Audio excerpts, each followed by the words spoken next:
அஸ்ஸலாமு அலைக்கும். அரிசி பாயசம் எப்படி டேஸ்டியாக சூப்பராக செய்யலான்னு பார்க்கலாம்.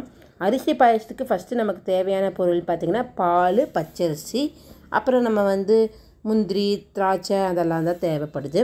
பச்சரிசி ஒரு அரை கப்பு ஃபஸ்ட்டு ஒரு 3/4 மணி நேரம் ஊற வச்சிடலாம். 3/4 மணி நேரம் போதும். ஊற வச்சுட்டு அது 1க்கு 2 அரைச்சா போதும். அதாவது எப்படின்னா ரொம்ப பேஸ்ட்டாக இருக்கக்கூடாது, ஆனால் கொஞ்சம் பேஸ்ட்டுக்கும் மேலே அந்த மாதிரி அரைக்கணும்.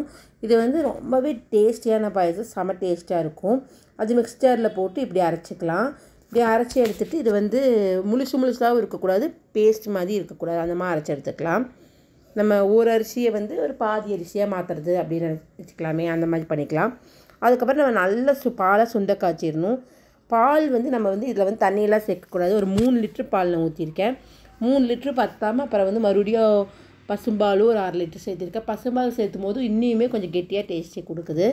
நல்லா மில்க் மேட் அளவுக்கு காய்ச்சிக்கணும். மில்க் மேட் அளவுக்கு நல்லா காய்ச்சிட்டு இந்த அரிசியை போட்டு நல்லா வேக வச்சிடலாம். அதாவது கொஞ்சம் அரிசி பாலில் போட்டு கொஞ்சம் கொதிக்க விடலாம். கொதிக்க விட்டதுக்கப்புறம் நம்ம தேவையான அளவு சர்க்கரை, நான் ஒரு 1/2 kg அளவுக்கு சர்க்கரை போட்டிருக்கேன் 3 லிட்ரு பாலுக்கு. நீங்கள் உங்கள் இனிப்புக்கு தகுந்த மாதிரி போட்டுக்கோங்க. சில பேர் இனிப்பு கம்மியாக போடுவாங்க, சில பேர் இனிப்பு ஜாஸ்தியாக போடுவாங்க, அந்த மாதிரி போட்டுக்கலாம். லைட்டாக தேவையான அளவு லைட்டாக சால்ட் சேர்த்துக்கலாம். எப்போவுமே இனிப்பில் கொஞ்சம் சால்ட்டு சேர்த்துனீங்கன்னா ரொம்ப டேஸ்டியாக இருக்கும். அது சேர்த்திட்டு அதுக்கப்புறம் நம்ம ஏலக்காய் ஒரு 10 ஏலக்காய் போட்டு நம்ம கொதிக்க விடலாம். கொதிக்க விட்ட கேப்பில் நம்ம என்ன பண்ணுவோன்னா, ஒரு பாத்திரம் வச்சுட்டு அதில் ஒரு பேன் வச்சுக்கலாம். அதில் நம்ம எப்பவும் போல் நெய் ஊற்றி முந்திரி திராட்சை நம்ம விருப்பப்படி எவ்வளோ தேவைப்படுதோ அவ்வளோ போட்டுக்கலாம். நிறையா முந்திரி திராட்சை இருந்தால் தான் பாயசம் குடிப்பாங்கங்கிறவங்க நிறையா போட்டுக்கோங்க. எங்கள் வீட்டில் முந்திரி திராட்சை நிறையா கிடந்தால் தான் பாயசம் குடிப்பாங்க. ஸோ அதனால் நான் முந்திரி கொஞ்சம் எக்ஸ்ட்ரா போட்டிருக்கேன். இந்த திராட்சை அந்தளவுக்கு யாரும் சாப்பிட மாட்டாங்க, அதனால் கம்மியாக போட்டிருக்கேன். இந்த மாதிரி போட்டு நல்லா நம்ம வணக்கிக்கலாம்.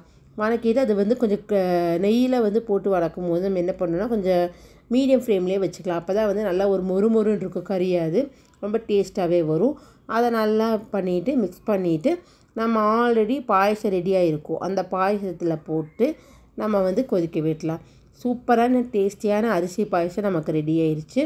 கண்டிப்பாக நீங்களும் இதை ட்ரை பண்ணி பாருங்கள். ட்ரை பண்ணி பார்த்துட்டு கமெண்டில் எப்படி இருந்துச்சு சொல்லுங்கள். மறக்காமல் நம்ம சஹாரா டைம் சேனலை சப்ஸ்கிரைப் பண்ணி லைக் பண்ணி ஷேர் பண்ணுங்கள். மறக்காமல் கமெண்ட் பண்ணுங்கள்.